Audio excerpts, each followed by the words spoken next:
Tip 1. Loot everything. You never know what you're going to find raiding random vases, barrels, or the occasional random corpse.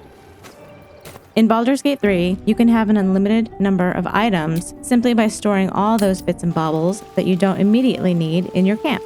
And if you think you're looting useless junk, think again. Take that mound of broken bottles to a vendor and sell it for a good chunk of change. This is a great way to get a decent amount of gold when you're just starting out in the game. Tip number 2, and probably the most useful feature I've come across so far, is holding down the left Alt key, which allows you to view items in your immediate vicinity. It's really easy to run past a rare weapon or item lying on the ground or a chest in a dark corner. Using the left Alt key will highlight certain items, although keep in mind, not all items will be highlighted, so you still have to keep your eyes peeled.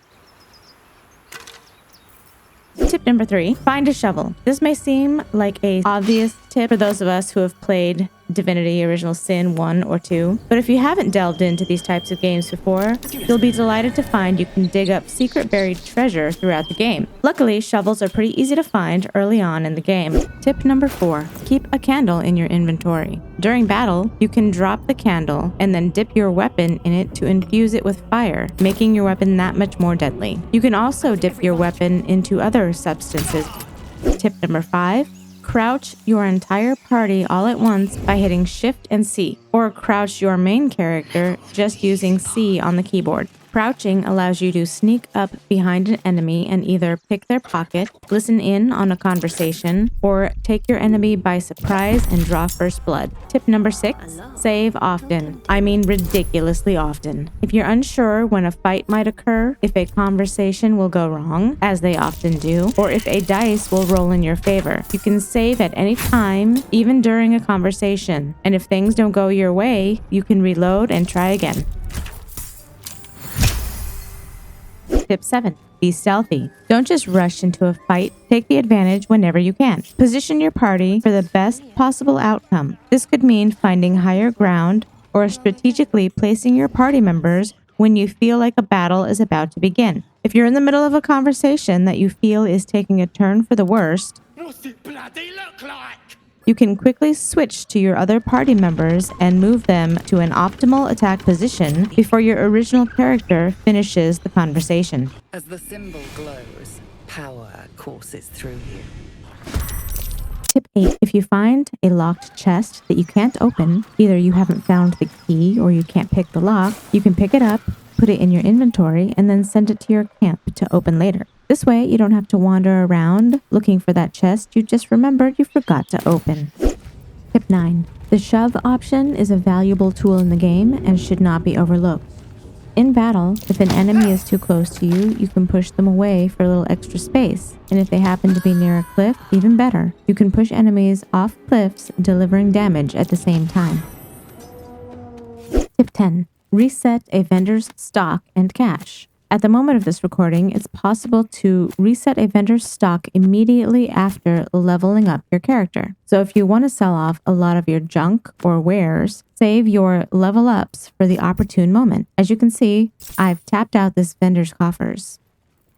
And after leveling up, their cash has reset, and he now has more money to buy those useless items I've been obsessively collecting. Tip 11. You can fit into small spaces such as burrows and holes by using one of 3 spells. Wild Shape into a cat, Gaseous Form, or disguise yourself as a halfling or gnome.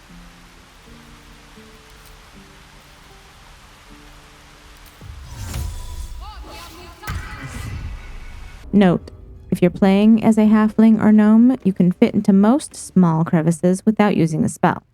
I'll go this way. Tip 12. Use your familiar to explore. You can separate your familiar from you and use it to explore an area of the map you haven't yet explored. In some cases, your familiar won't attract any attention from potential foes.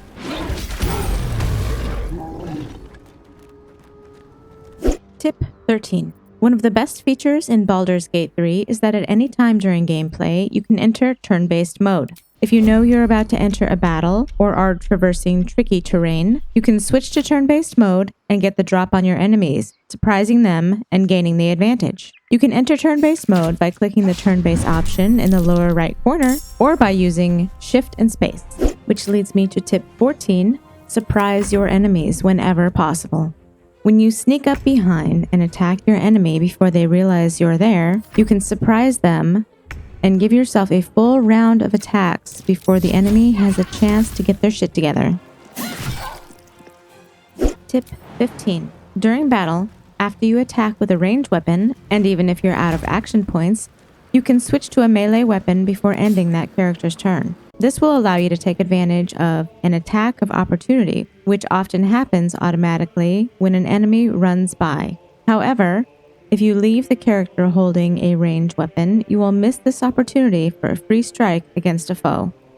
Tip 16. Sneak past locked cell doors with the Misty Step spell. If one of your characters has the spell Misty Step, you can use this spell to teleport through a locked cell door without using up one of your thieves' tools. Tip 17. To select multiple items in your inventory, you can select one item, hold down Shift, and then select another item on a different layer, and this will select every item in between those two initial items. If you want to select different items that aren't next to each other, without selecting everything in between, just use Control instead. Tip 18. Easily search your inventory. When you hit Tab, there is a search option in the upper left corner, which is very convenient if you're looking for a specific item that is integral to a quest, or if you just want to look at a specific kind of item. There's also a sort by option in the upper left corner that is good for sorting the latest thing you picked up, the most valuable items you have in your inventory, items with the heaviest weight, or you can sort by type. Tip 19. Instead of healing just one person by having them drink a potion, you can throw the potion and heal multiple people at once. Just make sure they're close enough together for this to work. Tip 20. Pickpocket more successfully using guidance and turn-based mode. What a day. With turn-based mode, you can essentially stop time, making sure your target doesn't move and your guidance doesn't wear off.